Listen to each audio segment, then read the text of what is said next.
शिमोगा में मुस्लिम खातून के साथ केएसआरटीसी कंडक्टर ने बदतमीजी करने का मामला पेश आया है। 16 अगस्त की शाम शिमोगा से भद्रावती जाने वाली मुस्लिम खातून के साथ बस कंडक्टर ने बदतमीजी की है। इसे पाकिस्तानी कहा है और साथ ही सिद्धरामैया की औलाद कहा है। इसके बाद लगातार हंगामा होता रहा है। नागभूषण नामी इस कंडक्टर ने खातून को पहले कहा कि क्या कहाँ उतरना है, क्या पाकिस्तान में उतरना है। उसके बाद उसने कहा कि क्या तुम सिद्धरामैया की औलाद हो।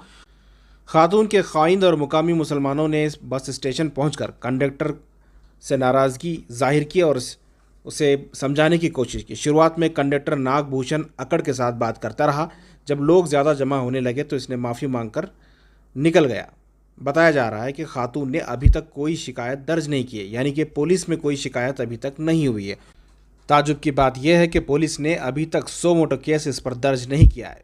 कंडक्टर काफ़ी बदतमीज़ी के साथ बात करते हुए वीडियो देखा जा सकता है।